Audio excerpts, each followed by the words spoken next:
নমস্কার বন্ধুরা, education culture YouTube চ্যানেলে তোমাদের স্বাগতম। তো আজকের এই ভিডিওটা মূলত যারা আমার আইটিআই বন্ধুরা আছো তাদের জন্যে।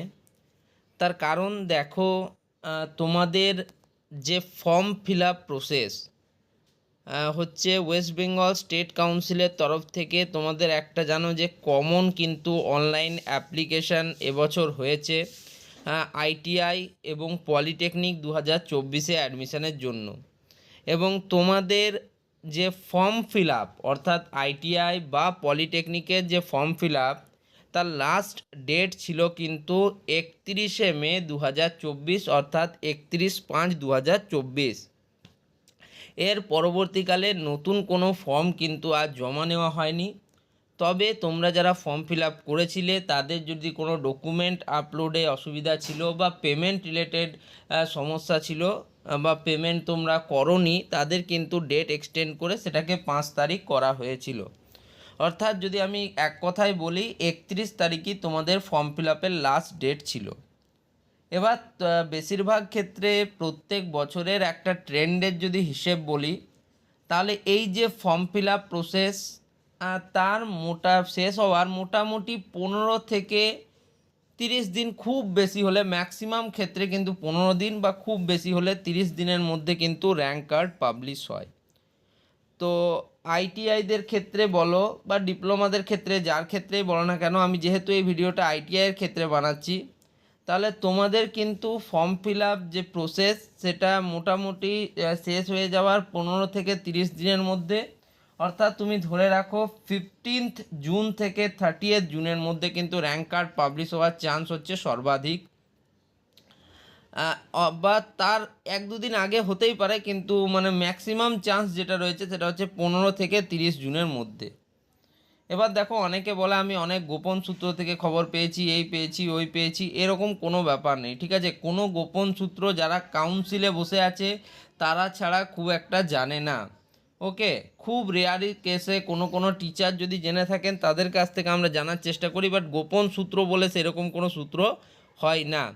এবার আসি, এই যে তোমাদের মেরিট র্যাঙ্ক বা র্যাঙ্ক কার্ড যাই বলো না কেন, সেটা পাবলিশ হওয়ার পর তোমাদের কিন্তু কলেজের জন্য কাউন্সিলিং প্রসেস চালু হবে, যেখানে choice filling and counselling process কিন্তু করতে হবে। যেহেতু এবার সেন্ট্রালাইজ কাউন্সিলিংয়ের মাধ্যমে অ্যাডমিশন হচ্ছে, সেক্ষেত্রে তোমাদের 3টে কাউন্সিলিংয়ের ধাপ, অর্থাৎ first phase of counselling, second phase of counselling এবং থার্ড ফেজ অফ কাউন্সিলিংয়ের মধ্যে দিয়ে সবাইকেই যেতে হবে। এবং এই কাউন্সিলিং প্রসেসের মধ্যে তোমরা কিন্তু দুটো চয়েস পাবে। এক হচ্ছে তোমরা যে কলেজ পেয়েছো সেই কলেজেই অ্যাডমিশান নিয়ে নেবে চয়েস ফিলিংয়ের ফলে, বা দ্বিতীয় হতে পারে তুমি অটো আপগ্রেডেশন করতে পারো, যে না আমি এই কলেজটি চাই না, উপরের সারির অন্য কোনো কলেজ আমি দরকার বা আমার এই কলেজটি স্পেসিফিকভাবে দরকার, সেক্ষেত্রে তুমি অটো আপগ্রেডেশনের সুযোগ নিতে পারবে। কিন্তু তারপরে যে স্পট কাউন্সিলিং প্রসেস যখন হবে তখন কিন্তু এই সুবিধা তোমরা পাবে না। অর্থাৎ যদি তোমাদের বলি, তো এখন সবার প্রথমে তোমাদের প্রাইমারি কাজ হচ্ছে, তোমাদের এখন কোনো কাজ নেই, কাউন্সিল থেকে মেরিট র্যাঙ্ক পাবলিশ করা, তার পরবর্তীকালে তোমাদের কতগুলো কলেজ চয়েস করা, যেটাকে চয়েস ফিলিং প্রসেস বলে, দেন কাউন্সিলিং অ্যান্ড অ্যাডমিশান বা পরবর্তীকালের যে ধাপগুলি রয়েছে তোমাদের সেইগুলোর ক্ষেত্রে। অর্থাৎ তোমাদের কিন্তু মেরিট র্যাঙ্কের দিকে এখন যথেষ্টভাবে চেয়ে থাকতে হবে।